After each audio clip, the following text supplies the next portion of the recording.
Good morning and welcome to Mental Health Matters with me, Dr. Audrey Tang. My co-host is Judith Crosier, and today's topic is men's mental health, but in particular around the subject of suicide. The stats are absolutely tragic, and these are from the article Men and Mental Health by the Mental Health Foundation. In 2021, there were 5,583 suicides registered in England and Wales. Around 3/4 of those suicides were males. And suicide is the largest cause of death for men under 50. And higher rates of suicide are also found in minority communities, including war veterans and those with low incomes. We are absolutely privileged to have Jono Poon, a speaker, an advocate for mental health and racial justice, and a thought leader in this field here today to help us talk about this subject and understand it a little better. But to get you reflecting on this, I'd like to hand over to Martina Kornett of International Dancing Minds, and she will give us a few things to think about as we go into today's show. Over to you, Martina.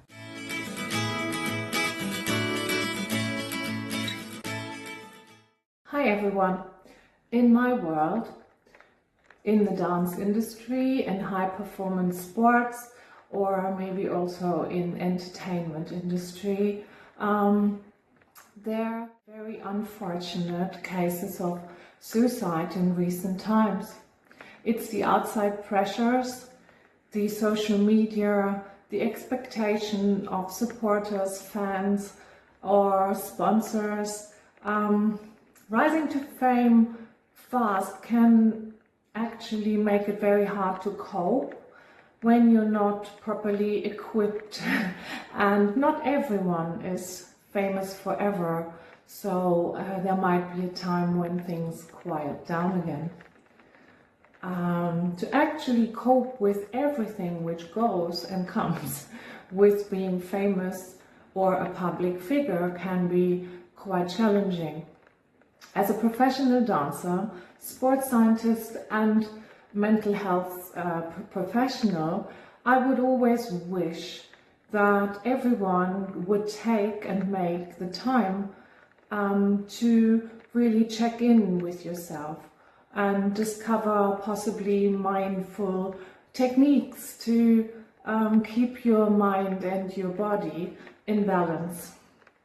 Prevention, if possible at all, is always, of course, the better route and would be very important, as this decreases the risks of individuals experiencing certain conditions. 74% of suicides in England and Wales in 2022 were males. Suicide is the biggest killer of men under the age of 50 in the UK.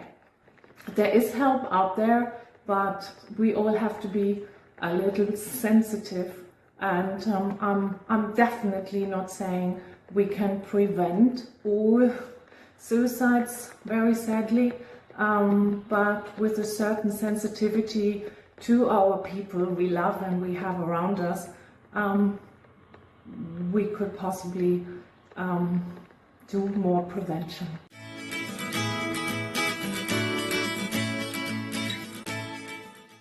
Welcome back to Mental Health Matters. Today's topic is a very difficult one, and that's why we're so grateful to have you here, Jono. Thank you and welcome to the show. Thank you for having me. I appreciate it.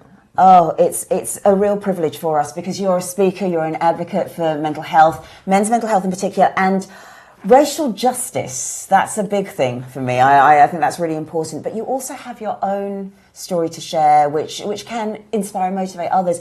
Do you mind sharing a little bit about that story and how you came to do what you're doing today? Yeah, absolutely. So growing up, I was the only child of the family, so I was the only male. And in Asian families, that means all the responsibilities and burden is on me.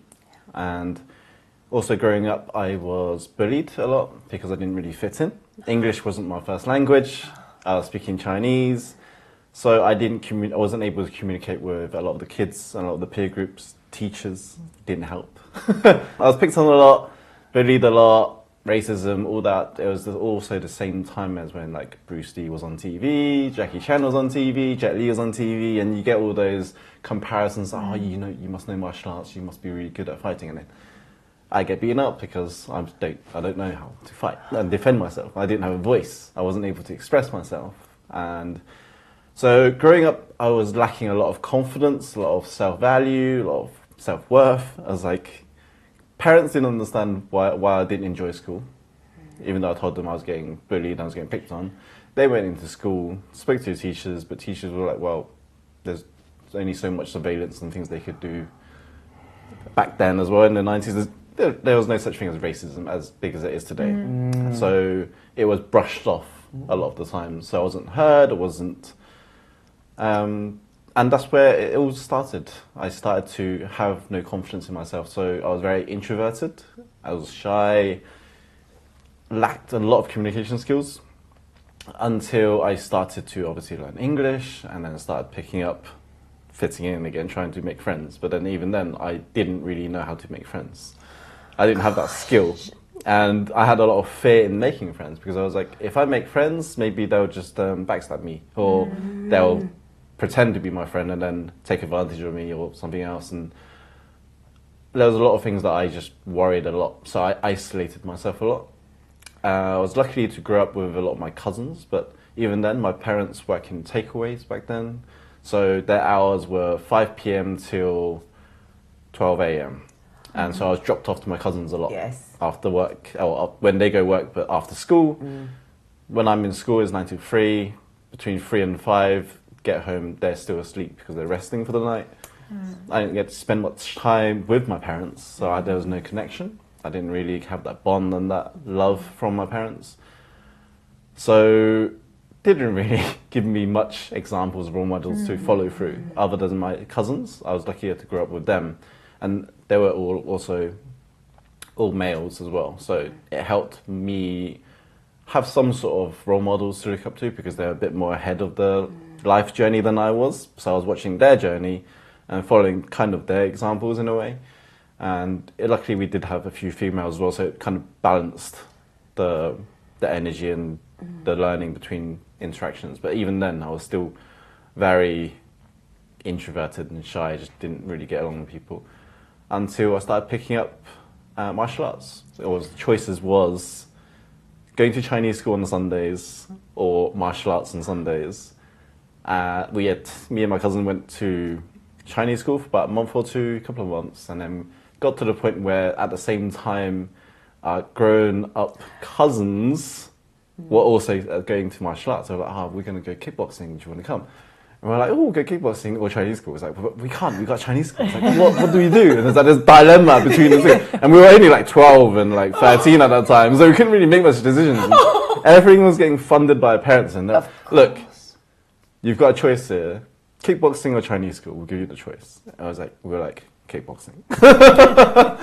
So that helped me build up confidence, build up my sense of discipline.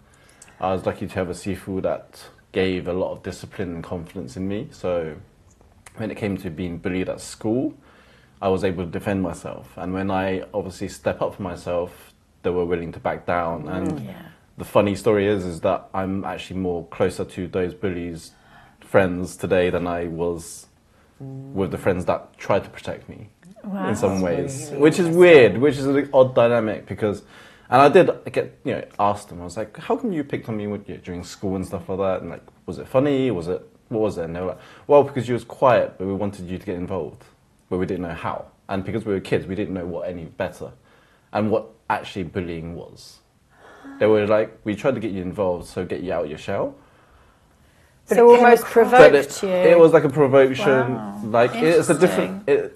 Back then we didn't know what we were doing with kids. But that's how I started piecing together the pieces of the puzzle. It was like, well, it was also maybe the universe telling me that I need to step up in my own responsibility in speaking up for myself, standing up for myself, being more confident in myself, believe more in myself, find more value and discover that journey on myself. And so that's when I started piecing everything together. I was like, okay, maybe that was the lessons I needed to learn to become more confident, to become more masculine, whatever it is, to step in my own power, to stop giving my power away and trying to get validation, approvals from other people. It's giving it to myself. And so that was that journey onto personal development, self-discovery, leadership work, following people from like Tony Robbins and Tia Becker and all these people about positive mindset and personal power. That's so profound. What you're saying is and it really is at such a young age. Yeah, I think to have that at that young age and that capacity to be able to process all of that is incredible and says a lot about you. And I think one thing that struck me whilst you were talking, and it jumps out when you said, but I didn't know how to make friends. And you kind of go, what? But no, you're absolutely right.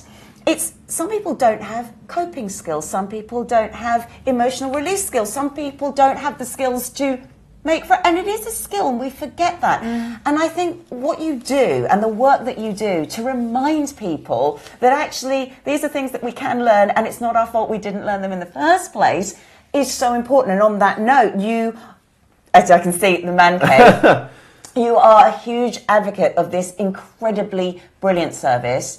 And you're helping so many other men process the same sort of confusions and difficulties that you went through. Please tell me a little bit about that service. Yeah, so the Man Cave established by Scott Poulter. He's the founder of the Man Cave. And a little bit of story he wouldn't mind me sharing, because this is a story that he shares himself, is that when he was in Dubai having a nice luxurious holiday, you would think, doing a skydive, he was like, you must be like on top of the world, you know, it must be a very joyous occasion.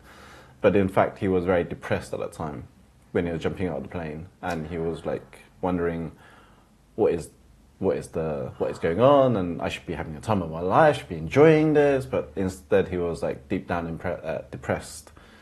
So when he got back to Milton Keynes, he's a local lad, and he was like, well, I need some support now.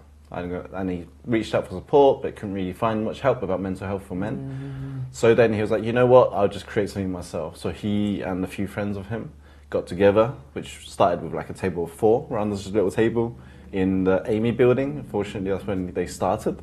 And he was like, wow, this is not going well. So like week 1, week 2, there's like 4 or 5 people. He's just like, it's just his friends. But then eventually the word got out that they were meeting weekly to talk about mental health for men.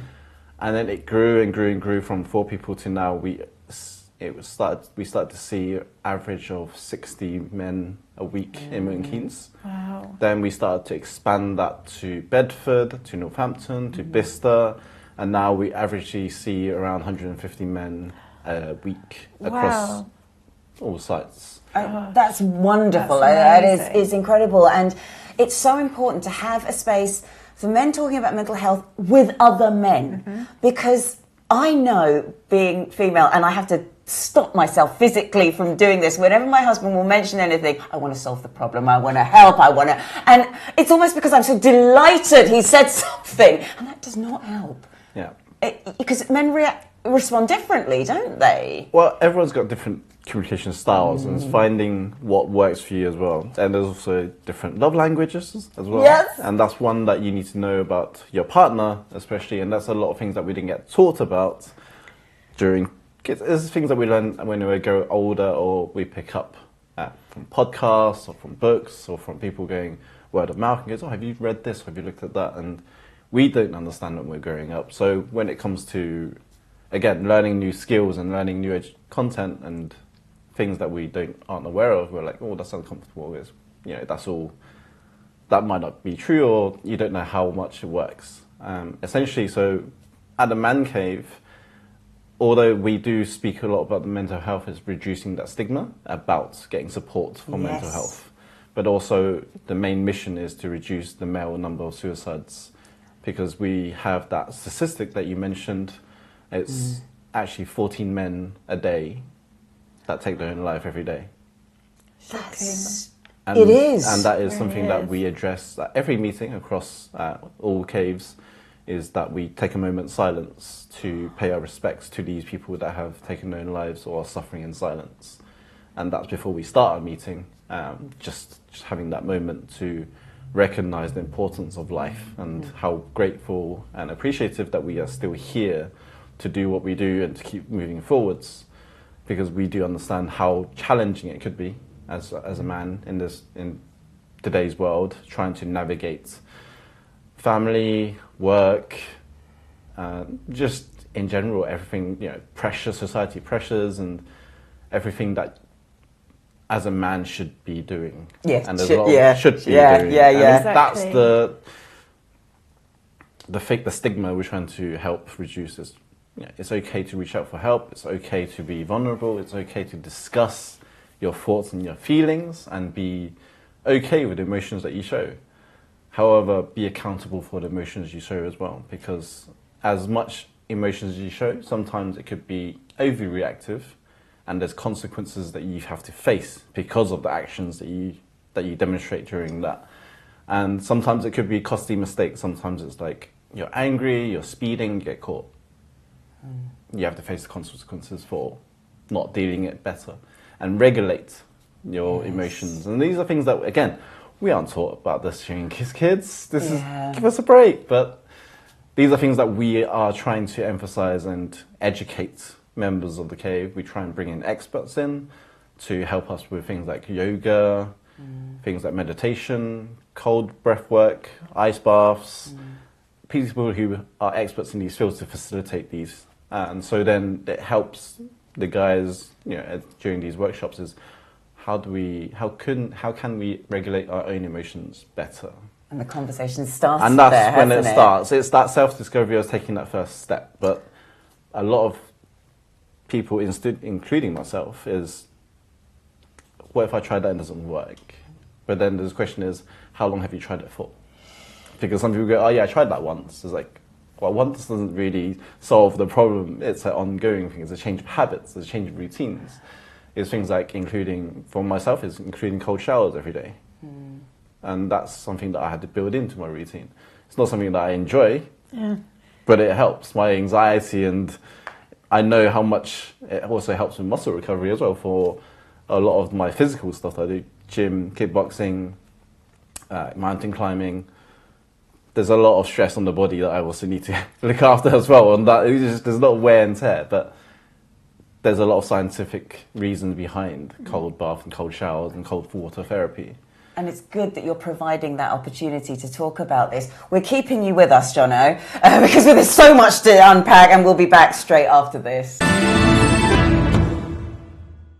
Hello, join me, Stacey Bullock, host of Tools for Everyday Living, on E360's Positive Vibrations channel every Friday at 4 p.m. Pacific Standard Time on E360 TV.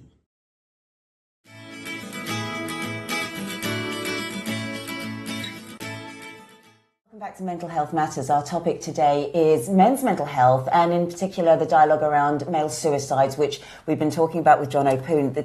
The statistics are tragic, and it's frightening. So I'm so grateful that you're on the show today. They really are, and it's really nice to hear as well that you open sessions at the Man Cave by thinking about statistically the number of men who would have passed away because of suicide that day. So that's really quite moving. So thinking about some of the issues, what would you say some of the issues are kind of today that men struggle with and have to think about that might cause sort of mental ill health? Well, there's a lot of different factors. Yes. First is finance, providing for the family. Once you get older, you start getting a job, and a lot of people get moved out, or their parents tell them to move out. Again, that causes a lot of financial strain and responsibilities that they've never learned how to do before. So these are all new things that people are probably taking on and don't know how to really address it. There's also things like relationships is a big one. Relationship conflicts, how to deal with those, communications. There's a lot of things about divorce, and there's also that includes child. So there's also childs and co-parenting is also another thing that a lot of people struggle with. And I think trying to create a life in general is already tough enough. So trying to add in all of those, in on top of all of these other factors doesn't really help. And society pressures, what a man should be, or you start looking on social media nowadays where you got alpha people or alpha males who's like demonstrating millionaire life or luxury lifestyle. As a man by 30 you should be financially free, and all of these perceptions that you get kind of filtered down into your brain. You're like, is this, should I be chasing financial freedom? And I was also I fell into that trap too when I was graduating, going climbing my way up from career, working from a startup to SME to a corporate, and I was climbing that ladder because in an Asian family, or if you're not a doctor, lawyer, and accountant, you're deemed as a failure in some sort of way, which is hard for growing up to take in. So I'm not a lawyer, doctor, and accountant. That's I'm a lawyer and a doctor. I didn't fulfill the Asian prophecy. So that was that for me. And I was like, you know what? I'm okay with not fulfilling that prophecy. But my parents just wanted me to graduate at university. That was the minimum requirement of my life. So at least I graduated at university. What degree didn't really matter to them, as long as you graduated with the hat and the photo. That was the most important part. So you're so right. That was the most important. It didn't really matter what subject I was doing. Although they did prefer, if you're a doctor, lawyer, accountant, it gave you more brownie points for you to show off to other families and members of their friends and cousins and stuff. But I was like, okay, I'm doing digital marketing, I do content, I do video and filming and all of that stuff. I follow the social media trend. That's the stuff that I do. And they're like, what is that? I'm just like, forget it. But as long as I got a hat, it was okay. And I was chasing that financial thing. And once I graduated, got a job, climbing that corporate ladder, but I hit an end on my corporate life because I suffered burnout.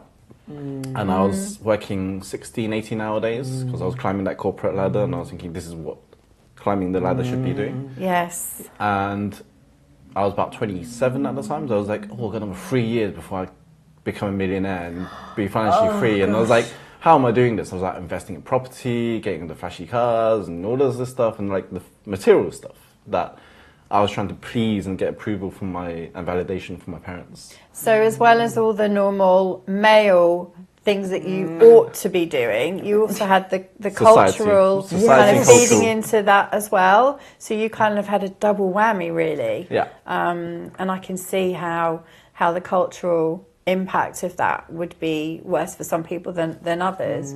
So in terms of making kind of help, well-being services available, how do you make them more inclusive?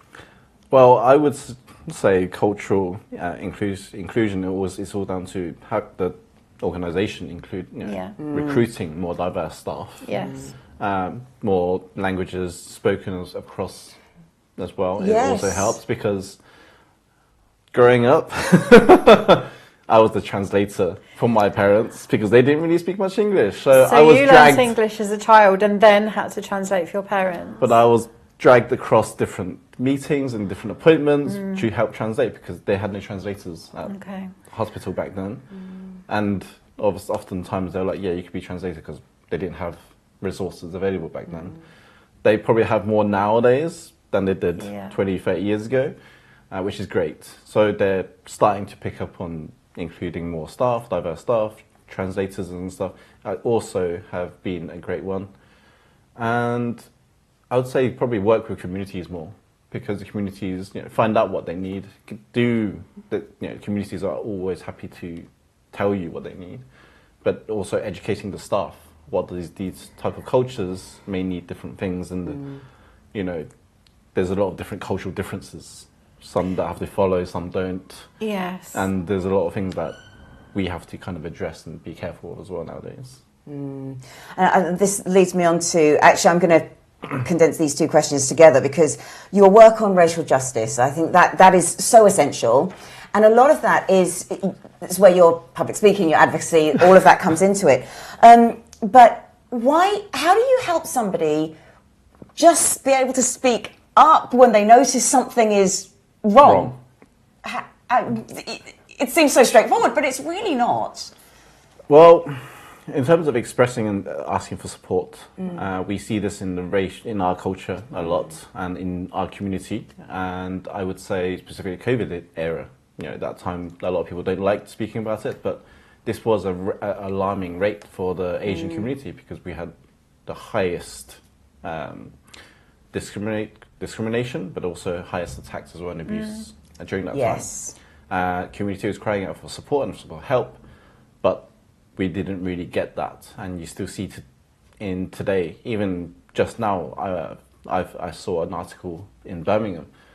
A girl was attacked at a bus stop, or Asian girl was attacked at a bus stop, just waiting in Birmingham by two girls. And that's just very recent. That was only last month, in end of August. And by two girls as well. I don't mean it like that, but because immediately I'm just thinking, male sexual harassment, abuse, that kind of thing. But no, it's not that. It's female and female. So which was, and this is the type of stuff that happens a lot.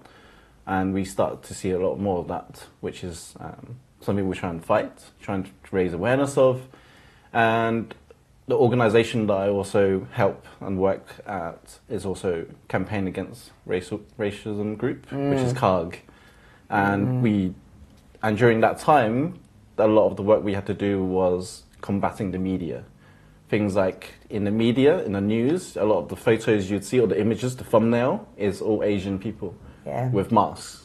And we were like, and that's in UK. And we were like, well, that's not unfair because it's not just the Chinese and Asian people that's getting COVID. And it's a false representation of what the case is. It's a disease the virus that has no gender. There's no ethnic specific, and it targeted a lot of the people. Chinatown was run down. People stopped going to Chinatown because had a lot of Chinese people. But now I was just in Chinatown just 2 days ago, and it's completely packed and busy. It's like as if nothing happened. I was like, well, that's quite unfair and it's quite alarming in a way. It's great that it's busy again and it's back to where it was normally. However, there was a period like as if nothing happened. So obviously racism is an external factor which might impact on male mental health. So what other external factors might there be? Obviously you've got the internal ones where you feel you need to live up to certain expectations. Other external factors could be just substance abuse, how to manage your emotions. Sometimes using substances helps numb the emotions that you don't want to feel, and people don't understand it. Again, I was fortunate enough to learn more about emotions, but there's periods in my life where alcohol was, was a solution. It was like drowning your problems away because that was part of it. And that becomes a culture, doesn't it, as well? And it becomes a habit. Yes. And a lifestyle routine. And although you think, maybe a few drinks on the weekend doesn't harm, but mentally it does impact a lot. Especially if you're using it to kind of forget or to drown your sorrows. The reasons you do it, because I watched this growing up from my dad. He was an alcohol, he was an alcoholic. He had 2 or 3 bottles of red wine per night.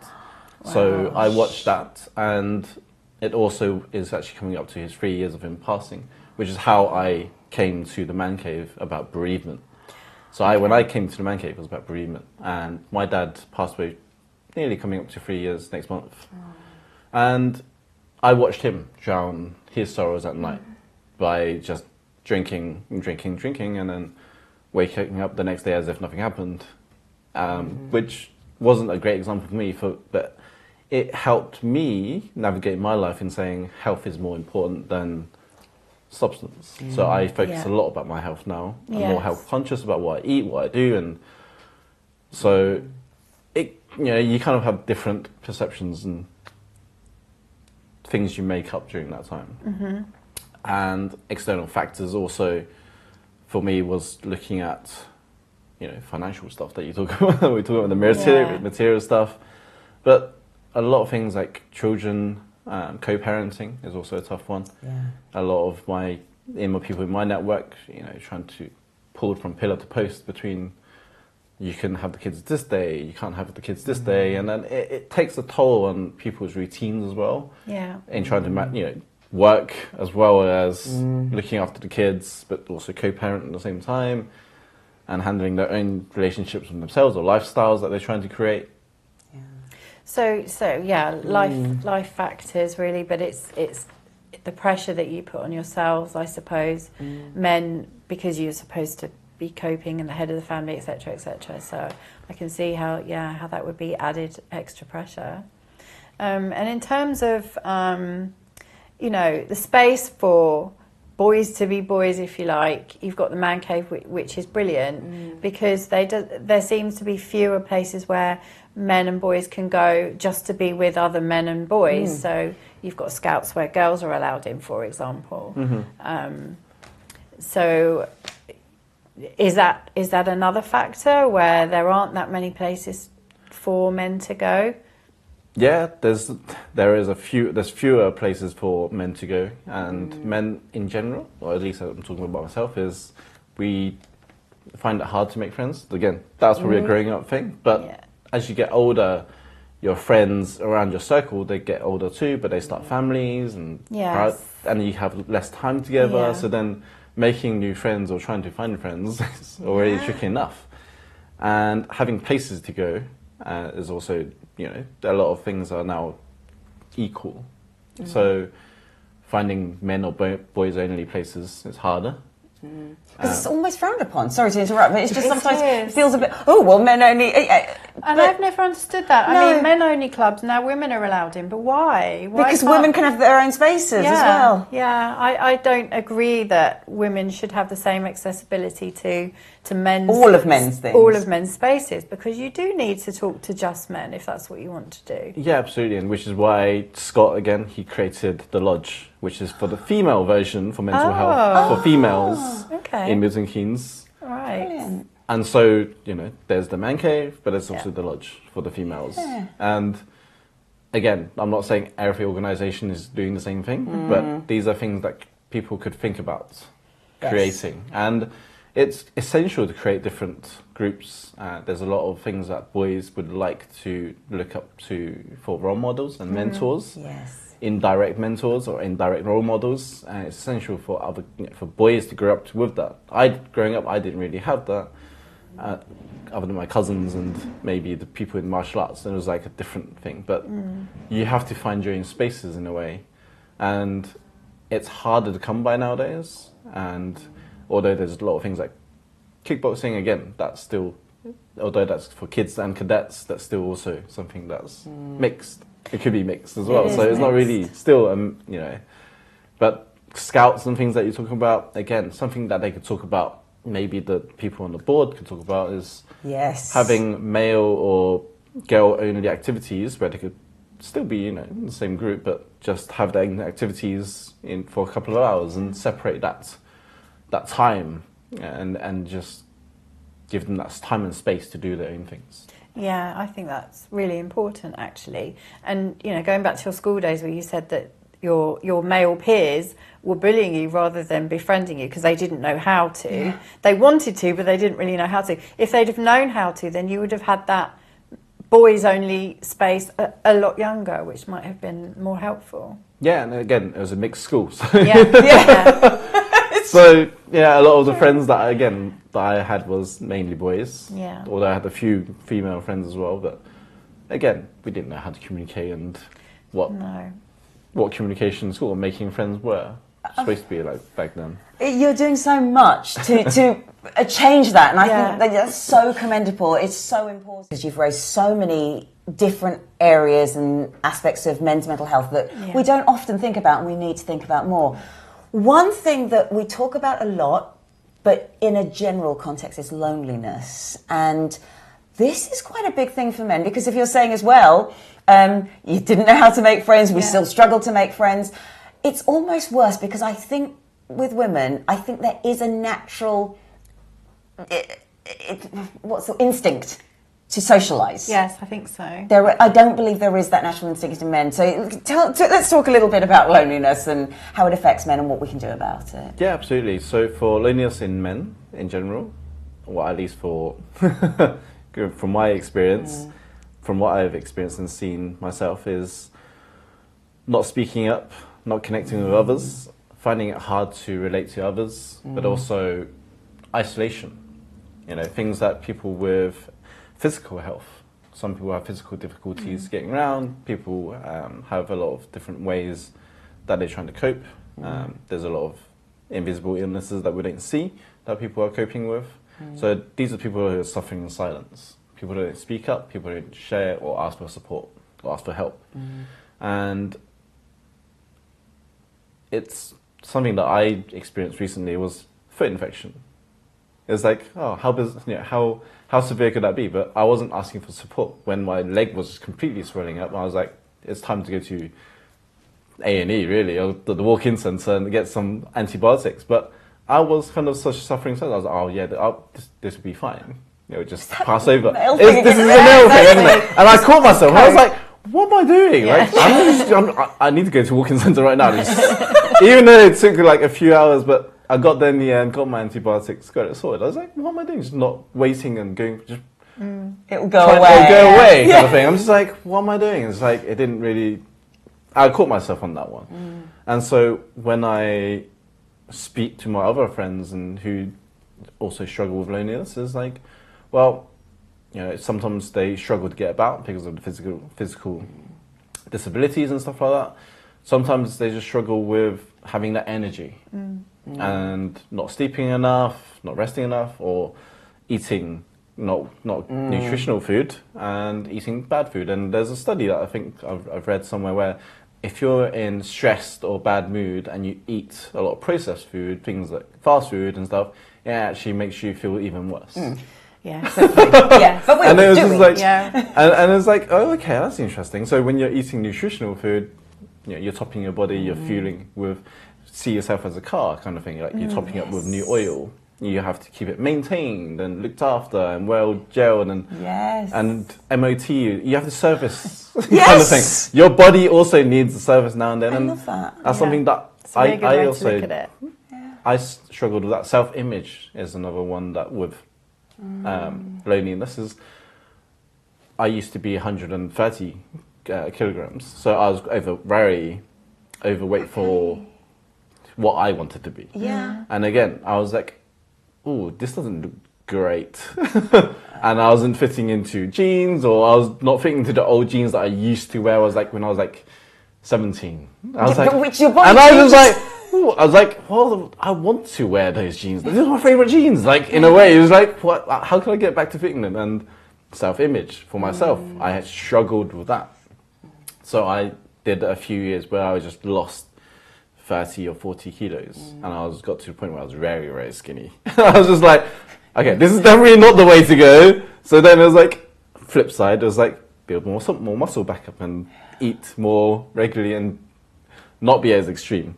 Of polar opposites. So again, this is something that I struggled with, and I could see when my friends talk about, self-image is also one, loneliness, not being able to connect with others, but finding ways of combating loneliness, something that I had to work on myself on. As an introvert, someone you could be like me, who's shy, quiet, depending on who I'm with. Again, that's really depending on who I'm with. Yeah. And but I found volunteering helps a lot, and I do a lot of things like public speaking, like you mentioned, Toastmasters. There's been a great organisation and support structure to help with leadership skills, but just facilitating public speaking skills or communication skills, even listening skills. And that's where it helped a lot with just being at a man cave when we're listening to people who are struggling and sharing their challenges.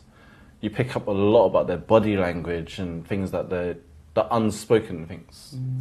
Their body language, the way they behave, the way they stand, the way they sit, the way they breathe, and the way they do the postures. You can see a lot just from those. How interesting. And it is, and it is thank you for Toastmasters that I'm able to pick up on those. Wow. But it helped me also facilitate a lot of leadership skills and facilitating workshops or meetings. And making sure that we're on time and things like recording content as well and sticking to time is also something that we have to learn. Absolutely. Volunteering is definitely...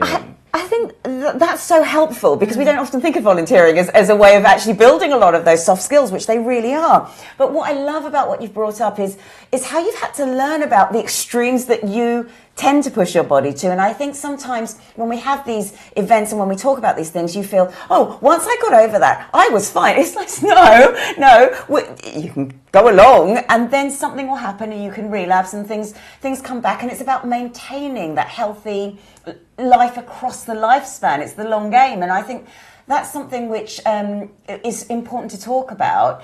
How do you do that? How do we keep, I guess, catching ourselves? Like you said, how do we keep aware of that? It's a lot of self-awareness work. Yeah. This is the part of personal development, which I love doing. And it's catching things about your values, but also your belief systems. Things that you probably grew up with that you haven't challenged. Yes. And for instance, for myself, and it's things like growing up that I thought I wanted kids. Okay. But that was passed down to me from my parents that wanted me to have a boy and a girl, just to balance it out. And the best of both worlds is what they would say, right? This is it's very normal. Yeah. And yeah.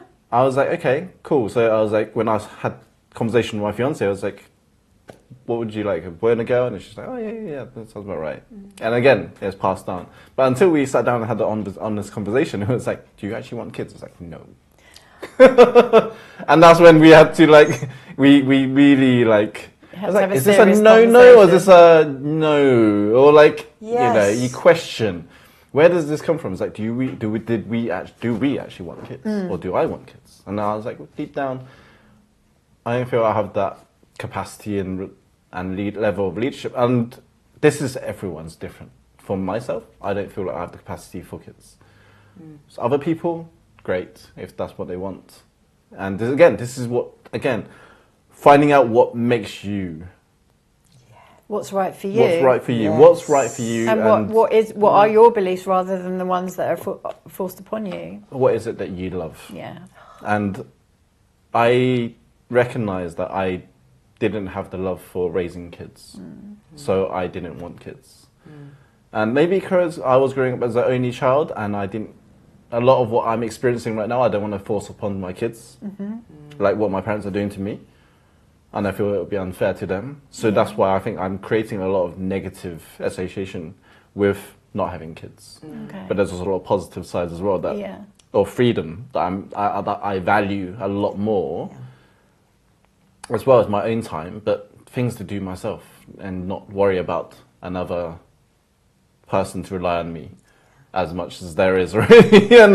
And also my mom is also severely blinded, so I'm pretty much a full-time carer whilst building my own stuff, whilst creating my own life, whilst working and trying to already facilitate that, and having another body may not be suitable.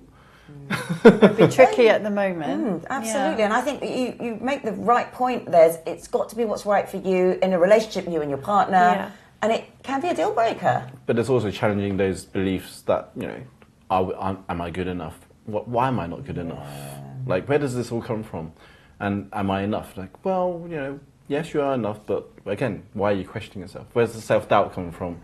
And a lot of these confidence things, and we don't challenge a lot of things that we believe in right now. And I think that's where we get a lot of that time trying to reflect, are these my beliefs or are these someone else's that put onto me? That's and we really don't challenge those enough. And I think that's where people get lost of identity, losing themselves. They don't know who they are. They don't know who they want to be. And things like, again, men rely on the partner a lot for emotional support. And of course, you have to create boundaries, otherwise it should be too much. And that's when it breaks down with breakdown of communication or breakdown of relationships. And that's where things like divorce happens or conflict and things that, again, we don't get taught how to navigate conflict. Yeah. And that's another thing that is a skill that we have to pick up on. And it's one that we have to learn, is how do we, do conflict resolution. That's something that we don't talk about or don't deal with. And that's why a lot of conversations and communications break down. It's a lot of food for thought, definitely. There's a lot of things that you kind of take for granted in your everyday life that actually you think, no, sometimes we need to look at those things a bit more and not just take them for granted. So for yourself then, what do you do for your own well-being? What things do you like to do? things that I love doing is building Lego. And, Oh, wow. and I always see Lego as Fun. a way of, it's great therapy, but there's also mindfulness, but also I always use Lego as a way of life, because it's like a confidence. Every brick is like a confidence brick. You could stack them, and there's times where life will knock off a few bricks, you build it back up again. And I always see Lego as a way of building blocks, but also building confidence, building life. Wow. And it's a great way of just navigating time for myself, but also other things I enjoy doing is kickboxing, martial arts, working out, just moving my body in general, but it's just getting that physical element of changing my state physically, because I know a lot of my times when I'm just slouching or I'm just like sitting on the desk a lot, when I'm working as a digital marketer, a lot of things is just digital and screen time, which is not healthy. So Yes. try and get out, go for walks and connect with nature, cycling. That's the one thing that again, after 25 years of not having a bicycle, I decided to get a bicycle to cycle to kickboxing. So it's like changing these habits of, instead of driving 5 minutes to the venue, is now cycle to the venue for 10, 15 minutes instead, and just get a little bit of exercise. And again, these are these routines that I'm changing, but finding out what works for me, what works for me, what doesn't work for you. Everyone has to find something that they enjoy and they love. Gaming is another one. That's something else. But my meditation, cold showers, those are things that I also do. And just generally trying to connect with other people. So volunteering. I've also been board trustees previously. And these are all things that volunteering, connecting with other people, but also how your skills and time can help other people. Yeah. And that's where also attending the man cave on a regular basis as well is also important, and just get a different perspective of my own life, because there's a lot of things that we can learn from the older generation, for sure. Yes. Like, they've navigated different journeys, and how have they navigated it, and where can I relate to mine, and can some of the stuff that they've gone through help me as well in my journey? Because there has, when I shared about my thing about bereavement, a few lads after that meeting came to me and goes, this is how I managed to help myself through bereavement of the loss of their parents. And those are the things that would builds that camaraderie and that brotherhood and that bond. And we do have the motto is like, what happens at the cave stays at the cave. And so whatever you share, it's a safe environment. It sounds an amazing space, and a really safe space for you and for your peers and, well, a whole section of society to go to. Where can men learn more about the Man Cave? So the Man Cave UK is all our social media handles, and you'll be able to find us. And you Brilliant. as well. And you can find me on Jono Poon. That's, again, you've typed my name, you'll find me. If I'm not, if you can't find me, I'm doing something wrong with my skills. So. Digital creator. Love it, love it, love it. Let's head over to Business Thank you Boost. so much. We're keeping Jono, so we'll go to Business Boost.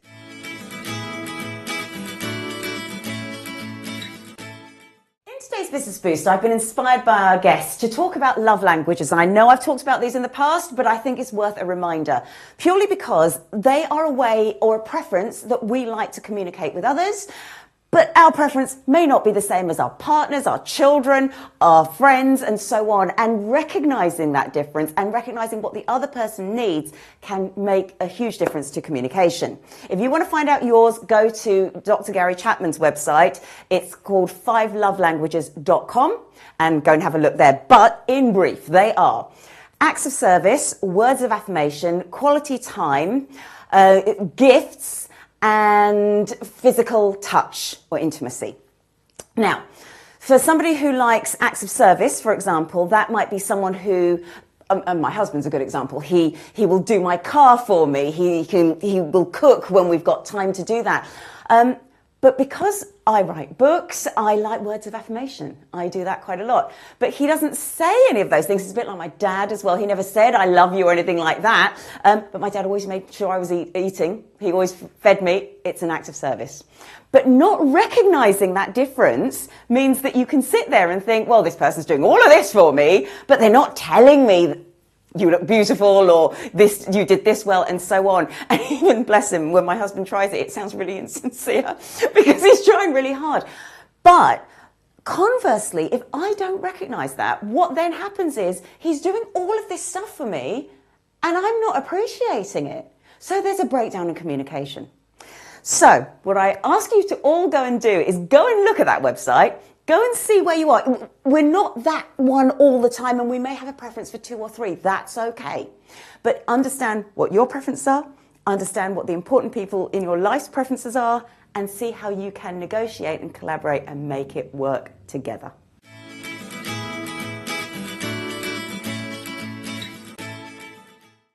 It's the last part of the show, and another mind-blowing show. Definitely. There's so many aspects of how men live and what they have to cope with that I hadn't really considered before. Yes, yeah, and something that you said, other guests have said as well, but I've never... It needs to be hammered home a few times because I don't think in that way. It's the withdrawal, the fact that men withdraw. And I just almost keep coming to, when people are struggling, they go to active, unhealthy pursuits. They don't always. Yeah. They pull back. Yes. And won't go out and won't do things. Won't talk, won't do anything. That to me, I'm glad you reinforced that point there. Definitely. Oh my goodness. But yeah, so much to take. What have you taken from today? I think when I think about, significant men in my life, I can maybe look at them differently and think that actually something that I think is just them, maybe them wanting somebody to say, are you okay? Or, is there something wrong? So actually it's made me a bit more aware about what maybe I should be looking for, or what maybe I should be asking them, and not trying to fix, but just asking.